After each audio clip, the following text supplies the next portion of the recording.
സ്വാഗതം. ഇന്നത്തെ വൈകുന്നേരത്തെ സായാഹ്ന ടാരോ റീഡിലേക്ക്. ഇന്നത്തെ റീഡ് എന്ന് പറയുന്നത് ഒരു ജനറൽ സിറ്റുവേഷനാണ് ഞാനിപ്പോൾ നോക്കാൻ പോകുന്നത്.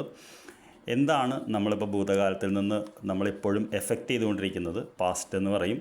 എന്താണ് നമ്മളൊരു കറണ്ട് സിറ്റുവേഷൻ, എവിടേക്കാണ് നമ്മളിപ്പോൾ പോയിക്കൊണ്ടിരിക്കുന്നത്, അതായത് അടുത്ത് തന്നെ ഫ്യൂച്ചർ. ഈ 3 കാർഡ് എന്താണ് നമുക്ക് നൽകുന്ന നിർദ്ദേശം നോക്കാം. അപ്പോൾ എന്താണ് നമ്മളെ ഇപ്പോഴും ബാധിച്ചുകൊണ്ടിരിക്കുന്നതെന്ന് ചോദിച്ചപ്പോൾ 10 ഓഫ് കപ്സ് എന്ന് പറയുന്ന കാർഡാണ് വന്നിട്ടുള്ളത്. ഫാമിലി ഇഷ്യൂ ആണ്, അതായത് ഫാമിലിയുമായിട്ട് ബന്ധപ്പെട്ട ഇഷ്യൂ ആണ് നമ്മളിപ്പോഴും ബാധിച്ചുകൊണ്ടിരിക്കുന്നത് എന്നുള്ളതാണ് ഈ കാർഡ് പറയുന്നത്. രണ്ടാമത്തെ കാർഡ് എന്ന് പറയുന്നത് എന്താണ് കറണ്ട് സിറ്റുവേഷൻ എന്ന് ചോദിച്ചപ്പോൾ നമുക്ക് കിട്ടിയിട്ടുള്ളത് 5 ഓഫ് സോർട്സ് എന്ന് പറയുന്ന കാർഡാണ്.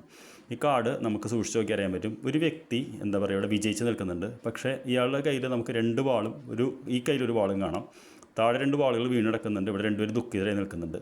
അതായത് എന്താ പറയുക, നമ്മളെ ആരോ പറ്റിച്ച പോലെയോ അല്ലെങ്കിൽ ഒരു നീതിയല്ലാത്തൊരു യുദ്ധത്തിൽ നമ്മൾ തോറ്റുപോയി നിൽക്കുന്ന ഒരാളാണ്. ഇത് വിജയിച്ച വ്യക്തിയും നമ്മൾ തോറ്റ വ്യക്തിയുമാണ്. ഒരുപക്ഷെ ഇത് നമ്മളാവാം, പക്ഷേ പലപ്പോഴും ഇത് ഒരു എന്താ പറയുക 5 എന്ന് പറയുന്ന കാർഡ് എപ്പോഴും ഒരു എന്താ പറയുക ഒരു അൺലക്കി 5 എന്നാണ് നമ്മൾ പറയുന്നത്. എവിടേക്കാണ് നമ്മൾ പോയിക്കൊണ്ടിരിക്കുന്നതെന്ന് ചോദിച്ചപ്പോൾ ക്വീൻ ഓഫ് പെൻറ്റക്കിൾസ് എന്ന് പറയുന്ന കാർഡാണ്. ക്വീൻ ഓഫ് പെൻറ്റക്കിൾസ് എന്ന് പറഞ്ഞാൽ ധനം, വരുമാനം എന്നാണ് അർത്ഥം. ക്വീൻ എന്ന് പറയുന്നത് വളരെ ഹൈ എനർജി ആയിട്ടുള്ള കാർഡാണ്. അപ്പോൾ നമ്മൾ വളരെ പോസിറ്റീവായിട്ടുള്ള ഒരു ഫിനാൻഷ്യൽ ഫ്യൂച്ചറിലേക്കാണ് പോയിക്കൊണ്ടിരിക്കുന്നത്. അപ്പോൾ നമ്മളെ ബാധിച്ചുകൊണ്ടിരിക്കുന്നത് കുടുംബത്തിൽ നിന്ന് നമുക്ക് കാര്യങ്ങൾ പ്രോപ്പറായിട്ട് ചെയ്യാൻ പറ്റാത്തതിൻ്റെ ഒരു ദുഃഖമാണ്. കുടുംബമാണ് ഇഷ്യൂ ആയിട്ട് നിൽക്കുന്നത്.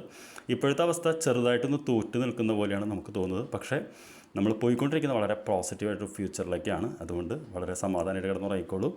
എല്ലാം അതിൻ്റെ ഒരു സമയമാകുമ്പോൾ ശരിയാവും. നാളെ രാവിലെ കാണാം.